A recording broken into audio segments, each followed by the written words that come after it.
더불어민주당 대선 경선 레이스의 향배를 가늠할 지역 순회 투표 시작으로 지역 순회 투표가 열흘 앞으로 다가왔습니다. 네, 민주당 후보들은 충청권 표심 잡기에 총력전을 펼치고 있는데요. 한편 토론회 개최와 경선 준비위 중립성 논란 등 격한 내홍을 겪은 국민의힘은 이번 주 선관위를 띄우고 경선 버스를 일단 출발시킨다는 계획입니다. 정치권 소식 배종호 세한대 교수, 박정하 전 청와대 대변인 모시고 살펴보겠습니다. 네, 어서 오십시오. 안녕하십니까? 안녕하십니까? 먼저 민주당 얘기입니다. 이재명, 이낙연 후보 일단 지역 순회 경선 시작이 충청이라서 충청권을 지금 짰던 것 같아요. 중요한 그런 지역이라고 봐야 되겠네요. 네, 매우 중요한 지역이죠. 예. 아시겠지만은 이제 중원을 잡아라. 중원을 잡는 사람이 결국 이제 대권을 잡거든요. 네. 실제로 1997년도 대통령 선거에서 김대중 대통령이 당선이 됐지 않습니까? 예. 그때 이회창 후보가 충청도 출신인데 충청도 지역에서 DJP 연합을 통해서 오히려 더 많은 표를 얻었어요. 당시에 39만 표 차로 대선에서 승리를 했는데 예. 41만 표를 충청도에서 DJ가 이긴 거예요. 그래서 대선에 승리했고 예. 그리고 이제 노무현 전 대통령 같은 경우도 이회창 후보하고 다시 붙었는데 이때 당시에 행정수도 이전이라는 카드를 통해서 충청도 지역에서 결국은 역전한 거예요. 네. 당시에 총 57만 표를 이겼는데 충청도 지역에서 26만 표를 이겼단 말이에요. 그래서 충청도는 이제 캐스팅 보터 역할을 했다. 예. 따라서 충청도를 잡으면 이긴다라는 그런 부분이 있기 때문에 이번에 또 더구나 민주당 경선 같은 경우는 첫 경선 지역이거든요. 그래서 이 첫 경선 지역의 결과가 제가 볼 때는 뭐 거의 그대로 이어질 가능성이 높거든요. 따라서 이번에 이재명 지사가 압도적인 1위를 한다. 그러면 이재명 대세론이 급속도로 확산될 가능성이 높고요. 그렇지만은 2위 이낙연 주자가 역전한다든지 대등한 그런 결과가 나온다면은 1위를 역전할 수 있다. 라는 이제 그런 기대감. 그리고 또 3, 4, 5, 6위 입장에서는 2위를 탈환해야 되거든요. 그래서 이제 굉장히 그런 중요한 의미. 또 하나 덧붙이자면은 전체 권리당원이 한 70만 명 정도 되거든요. 네. 민주당. 근데 충청도가 한 7만, 그래서 10%. 예. 그래서 호남, 그리고 수도권 다음 세 번째로 높은 그런 비중을 갖고 있거든요. 예. 따라서 이런 한 세 가지 점 때문에 이번 대전 그리고 또 뭐 충남, 세종, 충북에서 누가 어느 정도의 표를 얻느냐가 전체 판도를 좌우하는 매우 중요한 그런 결과가 될 것이다. 이렇게 전망합니다. 예. 충청 같은 경우는 역대 대선에서도 늘 좀 캐스팅 보트 역할을 했던 그렇죠. 곳이잖아요. 충청권의 민심 어떤 상징적인 의미가 있을까요? 지금 저 충청권 지역적인 특정에 대해서는 배 교수님 잘 설명을 주셨어요. 그러니까 충청에서의 표심이 어느 향방으로 가느냐에 따라서 전체 민주당 경선 판세가 바뀔 텐데 그 지역적인 특성보다는 지금 현재 일강을 유지하고 있는 예. 일강 일중을 유지하고 있는 그 지금 민주당 경선 구도가 좀 상당 기간 계속되고 있잖아요. 네. 이거의 숨은 그림은 뭐냐면 사실은 결선을 가느냐 안 가느냐 이게 문제인데 지금 현재 전체적으로 민주당 경선 분위기도 일강일중이 오래 가고 있지만 결정적으로 호문이라고 할 수 있는 그러니까 호남 민심 그다음에 친문 민심이 특별한 변화를 보이지 않고 있어요. 지금 팽팽한 줄다리기 싸움 중에서 사실은 탁하고 어느 순간 한쪽으로 확 기울 수 있는 이런 분위기가 아직은 안 나오는데 그 네. 바로미터가 바로 이번에 9월 초에 나오는 9월 4일부터 시작되는 지역 순회 경선 그리고 9월 12일 날 나오게 된 민주당 1차 슈퍼위크라고 하죠. 예. 여기서의 결과가 저는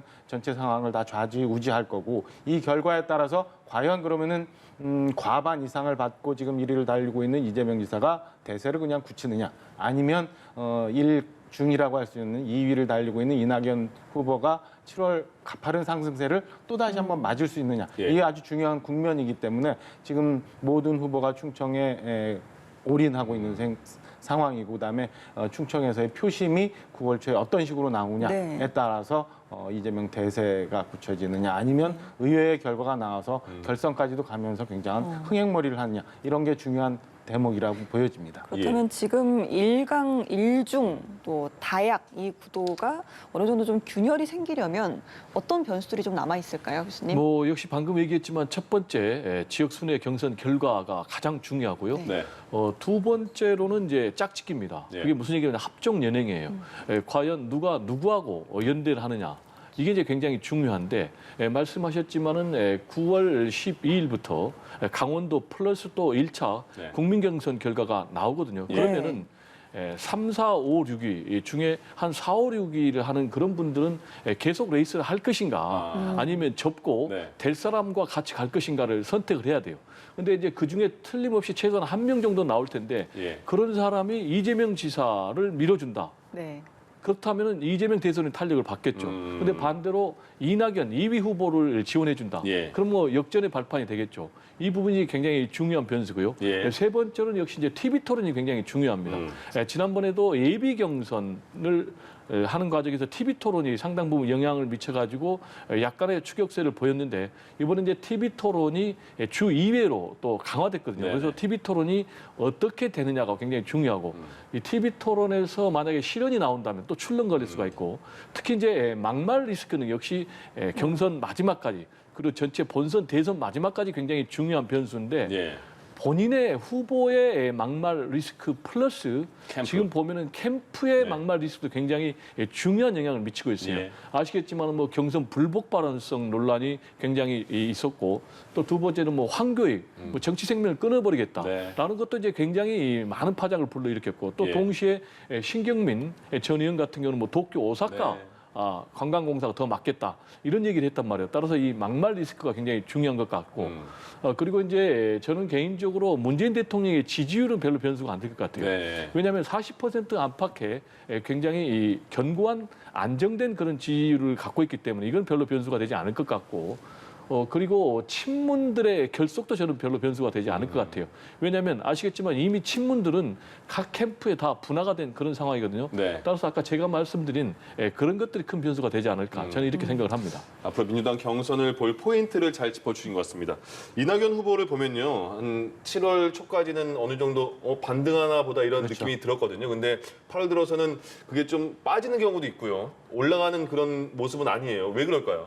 일단은 아까 이 민주당 경선의 가장 핵심적인 것, 그다음에 지금 이낙연 후보의 지지율 모두 다 호남에서의 지지율, 그러니까 그 역전의 가능성이 있느냐 없느냐가 제일 중요한 포인트 같아요. 그러니까 호남의 민심을 특정하면은 우선 첫째는 호남 친화도, 그러니까 이재명 지사보다는 사실은 이낙연 후보가 호남에 훨씬 더 친화적인데 이게 과연 본선에서의 경쟁력이 있느냐, 이 두 네. 가지 변수를 가지고 호남 표심이 아직 특별한 움직임을 보이지 않고 있는 상황이거든요. 예. 여기서 지난 예비 경선을 지나면서 예비 경선에서는 사실은 본 경선 지금은 이재명 지사 대 반 이재명 지사의 전선보다는 다자 구조가 되어 있습니다만은 예비 경선에서는 그런 게 뚜렷이 보였어요. 반 이재명 전선이. 근데 이 반 이재명 전선이 사실은 이 깔딱고개를 넘어가지 못한 국면인 것 같아요. 그래서 이낙연 후보의 지지율이 지금 정체 내지는 이런 상황으로 보입니다. 그래서 호남 친화적이지만은 본선에서의 경쟁력에 대해서 아직도 호남에서는 쾌수천 마크. 그래서 결선에 가느냐 안 가느냐, 이재명 후보가 압도적인 과반을 얻느냐 안 얻느냐가 다 이재명 후보의 8월 내지는 9월의 피치하고도 다 연관이 되어 있다. 여기서 이낙연 후보가 좀 더 피치를 올릴 수 있는 소재가 나온다면 변수가 굉장히 될 수 있지만 그렇지 않은 상황으로 간다면은 이낙연 후보가 이제 일중의 구도를 깨지 못하는 상황으로 갈 수 있다. 그리고 최근에 여러 이제 이낙연 후보가 이재명 지사에게 각을 세우면서 여러 이제 논란들이 있었습니다만은 그 논란들이 결정적인 사실은 한 방이 되지 못하는 상황이 돼 버려서 이낙연 후보가 이 상승의 기조를 유지하지 못하고 지금 좀 답보 상태로 가고 있다라고 보여져요. 결국에는 다음 달 있을 아까도 말씀드렸던 충청과 강원에서의 표심이 어떻게 움직이는지에 따라서 그 결과에 따라서 제가 말씀드린 줄다리기 게임처럼 그냥 푹 주저앉을 수 있느냐 아니면 여기서 또 다시 팽팽한 긴장이 흐르느냐 이게 결정이 될 것 같습니다. 그 충청권에서 만약에 표심을 얻는다면요. 그 다른 지역에서는 그렇게 생각 안 했던 사람들도 충청권의 분위기를 봐서 그 대세가 이렇게 형성이 싹 되는 거예요? 저는 그렇게 보여져요. 지금 저희 그 각 경선 후보들마다 여론조사 기관에서 이제 지지도가 보여지고는 있습니다만 이게 실질적인 표하고는 또 어떻게 될지 모르잖아요. 여기서 특정 후보 내지는 판세가 특정 후보에게 몰리거나 아니면 판세가 팽팽하다라는 게 보여서 이게 결선에도 갈 수 있다. 과반을 못하고 역전할 수 있다라는 게 보여지면 저는 또 다른 움직임이 새롭게 등장할 수 있을 거라고 보여집니다. 예. 알겠습니다. 최근에 이재명 지사가 예. 지난 6월에 있었던 이천 쿠팡 화재 사건 당시에 이제 황교익 씨와 먹방 촬영을 한 것을 두고 결국 좀 사과를 했습니다. 야당도 그렇고 또 여권에서까지도 좀 비판의 목소리가 나오기도 했는데요. 앞서 좀 보훈 인사 논란 같은 경우도 이해찬 전 대표가 좀 나서서 진화를 한 그런 모양새였는데 이번 먹방 촬영도 이렇게 좀 지나갈 수 있을까요? 어떻게 보시나요? 뭐 저는 개인적으로 상당 부분 이미 논란이 끝났다 이렇게 봅니다. 네. 왜냐하면은 이재명 지사가 이틀 만에 사과를 깔끔하게 해놨어요. 네. 구체적으로 더 빨리 갔었으면 좋았겠다.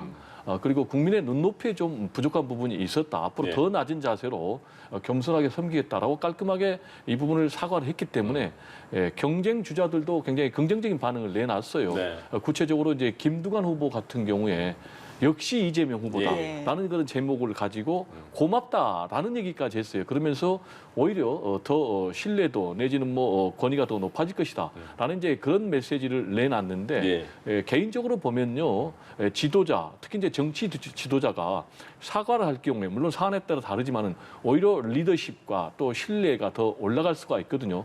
그렇지만 이제 계속해서 우긴다면은 이게 악재가 계속 돼가지고 본인의 발목을 잡을 것 같은데 이 부분은 개인적으로 판단을 잘한 것 같고요. 네. 따라서 만약에 꼭 김두관 후보 아니고 뭐 이낙연 후보라도 다른 주자들이 이 문제를 가지고 계속 문제 제기를 할 경우에는 오히려 당내 지지자들로부터 역풍에 직면할 가능성도 있기 때문에 당내에서는 더 이상 이걸 논란화하시는 않을 것 같아요. 예. 그렇지만 이제 국민의힘에서는 계속해서 문제 제기를 할 가능성은 남아 있다 이렇게 예. 보는데요.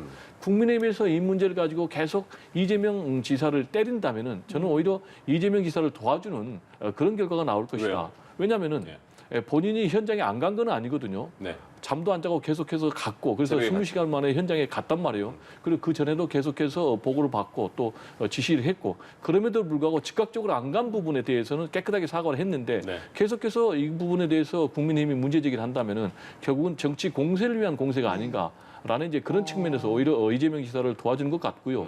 또 이제 이재명 지사 캐릭터 하면 상당히 밀어붙이는 그런 소신, 그런 지도자의 이미지가 좀 있지 않습니까? 그런데 이번에 본인이 계속해서 주장을 했다면은 그러한 이미지가 더 강화되는 그런 결과가 나왔을 텐데 깨끗하게 사과를 함으로 인해서 아 이재명 지사에게 또 이런 면도 있구나라는 이제 그런 플러스 효과가 있기 때문에 이런 상황에서 계속해서 국민의힘이 때린다면은 제가 말씀드린 대로 오히려 이재명 지사를 도와준다. 네. 저는 이렇게 분석을 합니다. 그렇게 왜? 분석하세요?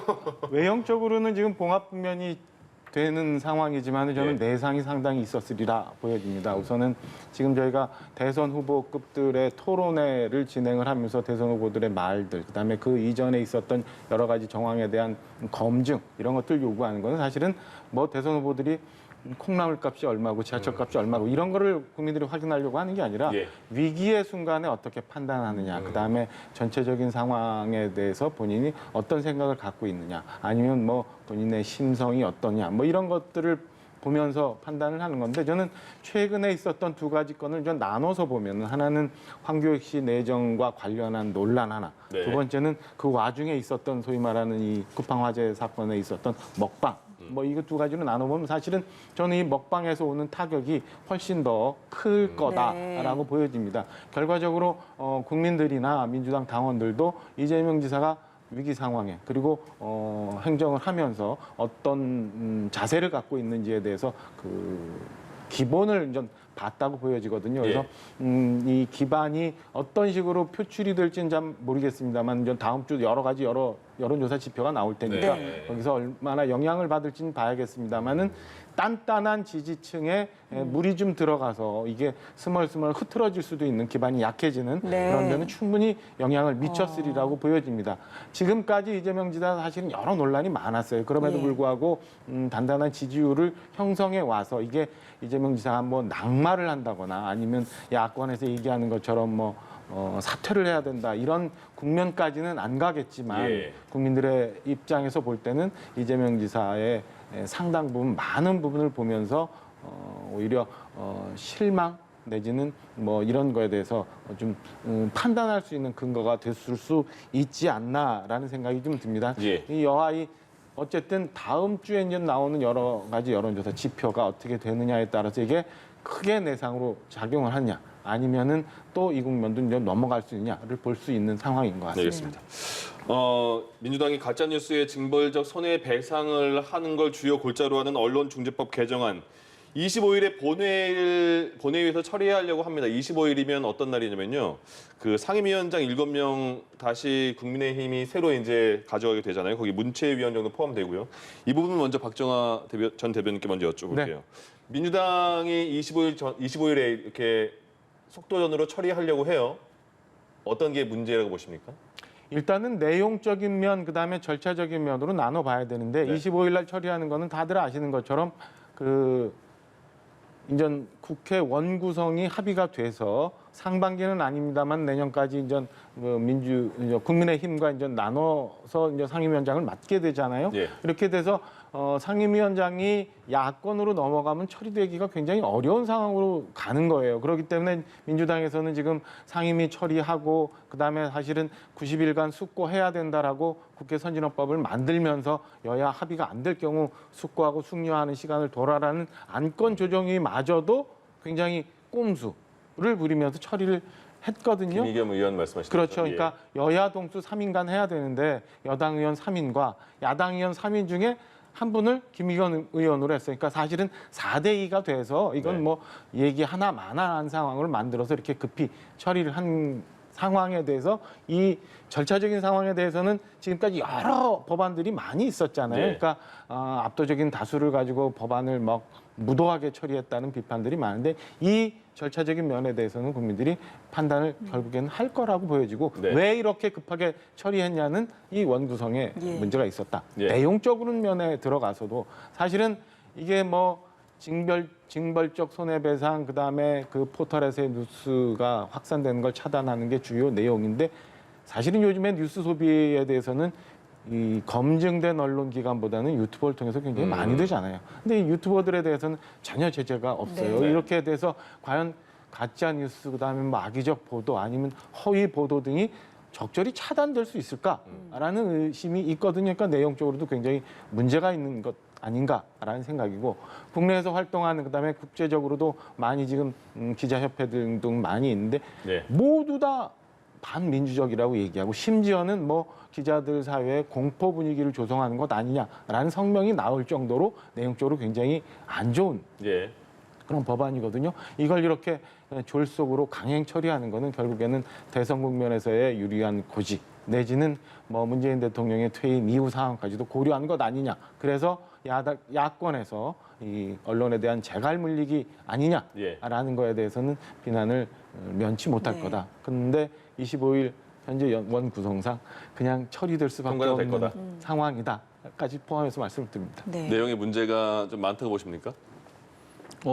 이 법안은 기본적으로 여야가 합의를 하는 게 가장 좋습니다. 네. 그런데 지금 뭐 급하게 예. 졸속이라고 얘기를 하는데 1년 넘게 끌고 온 그런 법이거든요.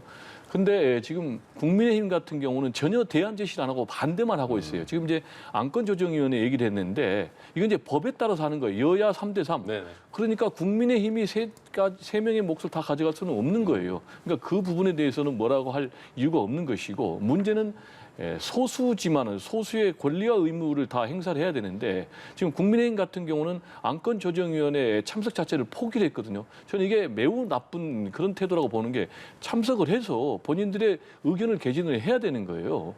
그런데 무조건 소수로서 우리는 가봤자 안 된다. 그러니까 포기한다. 그건 제가 볼 때는 상당히 잘못된 태도고요. 네. 현실적으로 민주주의는 수기 민주주의지만은 치열한 과정을 거치지만은 마지막에는 다수결로 하거든요. 그래서 소수가 결정권을 갖고 있는 건 아니고 그리고 이제 구체적인 법안 내용을 보면은 독소 조항이 있었던 건 사실이에요. 근데 대부분의 독소 조항이 다 막판에는 삭제가 됐어요. 첫 번째로 우려하는 게 뭐였냐면은 기사 열람 차단이 있었단 말이에요. 청구가 들어오면은. 네. 근데 이 부분이 삭제가 됐고 그다음에 두 번째 고위공직자 기업 임직원은 징벌적 손해배상제 대상에서 제외가 됐단 말이에요. 그다음에 입증 책임을 언론사에서 그대로 하기로 돼 있는데 이거는 원고가 하도록 돼 있고 그리고 손해배상의 기준과 관련해서 언론사 매출액 기준했는데 이 부분도 삭제됐단 말이에요. 예. 그리고 기자들에게 구상권을 청구하는 조항도 삭제됐단 말이에요. 그러니까 네. 독소 조항으로 문제 제기하는 것들이 뭐 퍼센트는 내가 확답을 못하지만 90% 이상 대부분은 다 없어졌단 말이에요. 예. 그러면 남은 문제, 그러면 언론의 자유만 있고 책임은 없느냐? 우리가 독재와 싸울 때 민주주의를 위해서 투쟁할 때는 언론의 자유가 굉장히 중요했지만 예. 지금은 언론의 자유만 있고 책임은 지금 없다라는 그런 지적과 비난이 굉장히 많거든요. 그러다 보니까 영국 옥스퍼드 대학이 한국의 언론 신뢰도를 조사를 해보니까 주요 40개국을 대상으로 했는데 5년 내내 꼴찌를 기록했단 말이에요.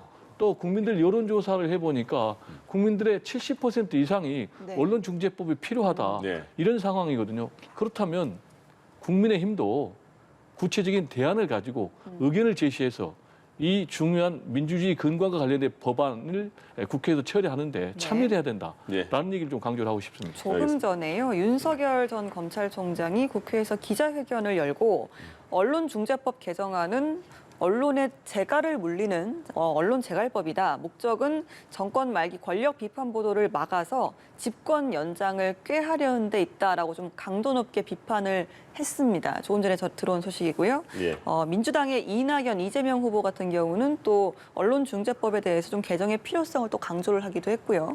또 민주당의 박용진 후보 같은 경우는 좀 개혁이 부메랑이 될 수도 있다. 뭐 조심스러운 입장이 나오기도 했는데 이렇게 대선 주자별로 목소리는 다르게 나오고 있고요. 그렇다는 거는 아무래도 이번 중재법 개정안이 내년 대선에 분명히 좀 영향을 미치기 때문이겠죠. 그렇죠. 그러니까 아까 말씀드린 것처럼 절차적으로도 그다음에 내용적으로도 무리한 법이라고 판단이 됩니다. 그러니까 예를 하나 들면은 우리 배 교수님께서는 독소 조항이 다 제거가 됐다라고 말씀하시는데 그거는 주변적인 문제예요. 가령 뭐 매출액의 5배를 징벌적 손해배상을 청구하느냐 아니면 매출액이 0. 몇몇 프로 이거는 사실은 주변적인 거고 결과적으로는 권력을 갖고 있는 곳 아니면 권력을 가지려는 사람들에 대한 견제 내지는 비판 기능이 언론이 살아있을 수 있느냐 이런 부분인데 지금처럼 한다면 이 법안대로 통과가 된다면 뭐 개명은 했습니다마는 우리 최수원 씨 같은 건을 과연 언론이 보도해서 이렇게 나올 수 있었을까? 그리고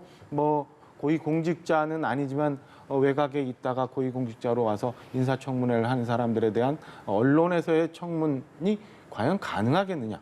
그리고 최근에 있었습니다마는 드루킹 같은 경우도 문제가 됐은 보도를 언론이 자신 있게 할 수 있었을까? 뭐 이런 걸로 따지면 저는 중요한 부분은 다 빠져 있는 거거든요. 결과적으로 좀 전에 윤석열 후보가 얘기했던 것처럼 그리고 안철수 대표가 얘기했던 것처럼 이거는 비판 기능을 상실시키고 그냥 유튜브를 통해서 일어나는 가짜 뉴스에 대해서 여론이 돌아가는 건 그대로 방치하면서 정말 비판하고자 하는 언론에 대해서는 재갈을 물리는 거다라고 밖에 생각을 할 수 없는 거예요. 지금처럼 간다면 그러면 누가 권력자에 대해서 그리고 누가 다음 권력을 막기 위해서 아니면 선거 기간 중에 잘못된 일들이 돌아다니는 거를 누가 차단을 할 건가 이런 예. 점에 대해서는 저는 우리 사회가 심각하게 고민을 해야 된다고 생각을 하고요. 예. 사실은 언론중재법이 제대로 본 취지는 중소기업 같은 경우 잘못된 보도로 인해서 제품이 망가지고 기업이 망가지고 연예인 같은 경우 잘못된 보도로 인해서 굉장히 안타까운 상황까지도 간 이런 것들을 막자는 거지 지금처럼 정치적인 사안에 대해서 언론이 비판을 하거나 권력에 대해서 견제를 하는 거를 막아버리자 저는 이건 아니라고 봅니다. 네. 국민의힘 얘기로 이어가면요. 이준석 대표와 원희룡 전 지사 간의 녹취록 공개가 어느 정도 봉합이 된 건지 모르겠습니다만 일단 윤석열 전 총장 자명하다가 오늘 이렇게 발표를 했고요. 그게 봉합이 되나 싶었는데 어제 이준석 대표가 경선 버스 출발하려고 하는데 운전대를 다 빼놓고 페인트 칠로 막 낙서해서 못 출발하는 것 같다 이런 말까지 했어요. 그리고 윤석열 전 캠프 쪽에서는 비대위 추진해야 되는 거 아니냐라는 얘기가 나왔다 했는데 캠프 쪽에서 아닙니다 이렇게 말을 했고 전반적인 상황이 좀 어수선한 것 같거든요. 어떻게 보세요? 그래서 언론에서 아사리판이다, 봉숭아학당이다라고 얘기를 하고 있는데요. 네. 지금 국민의힘 상황을 보면은 점입가경이에요. 점점점 더 수습할 수 없는 그런 수렁의 늪으로 빠져들고 있는 것 같은데 네. 이준석 대표가 얘기를 했잖아요. 경선버스 운전대를 뽑아가 버렸다. 라는 얘기는 뭐겠습니까? 지금 경선버스가 산으로 갈지 바다로 갈지 알 수 없는 그런 상황. 그런 상황에서 지금 사실상 대표를 전면 부정하는 비대위 체제까지 지금 거론되고 있지 않습니까? 이 얘기는 윤석열 전 총장 캠프에서 탄핵하고 맥락을 같이 하는 얘기예요. 그리고 이제 김재원 최고위원 같은 경우 어른이 필요하다라면서 김종인 전 비대위원장을 모셔야 된다라는 얘기를 했거든요. 이 얘기는 결국 무슨 얘기겠습니까? 현 이준석 대표를 끌어내리자라는 얘기예요. 그래서 대표를 바꾸자라는 그런 얘기인데 현실적으로 이준석 대표 같은 경우는 30대 영선의 그런 출신이지만은 본인이 국민의 선택 그리고 당원들의 선택에 의해서 뽑힌 그런 대표를 이렇게 민주주의를 추구한다는 공당에서 공공연히 버젓이 얘기할 수 있는가라는 부분이 저는 굉장히 안타깝고요. 예. 이런 상황이 이제 계속되고 있는 게 결국 이제 권력 투쟁이에요. 본질은 이준석 대 윤석열.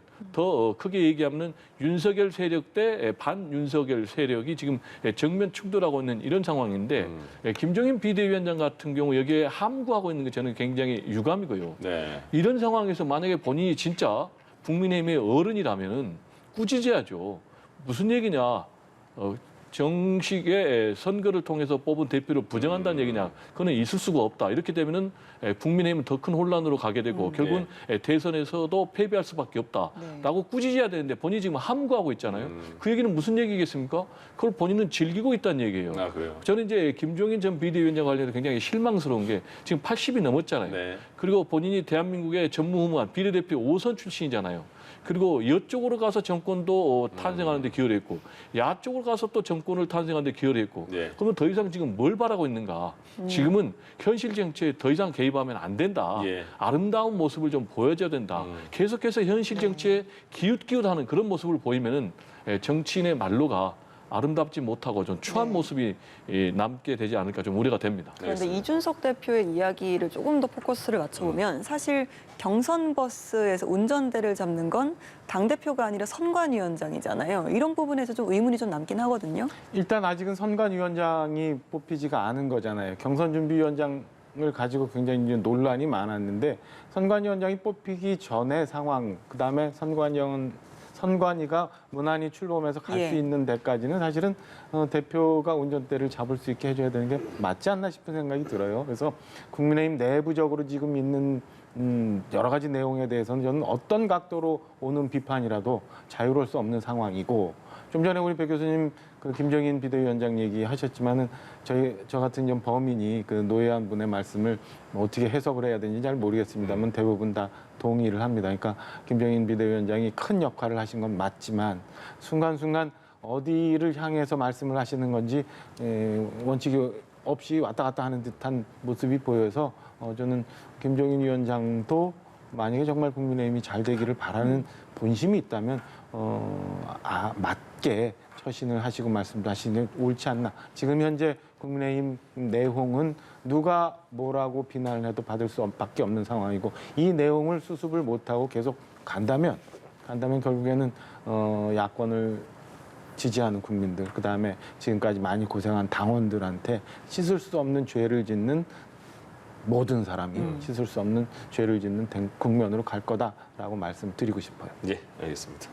자, 여기까지 하죠. 지금까지 배종호 세한대 교수, 박정하 전 청와대 대변인 두 분과 얘기 나눠봤습니다. 고맙습니다. 네, 감사합니다.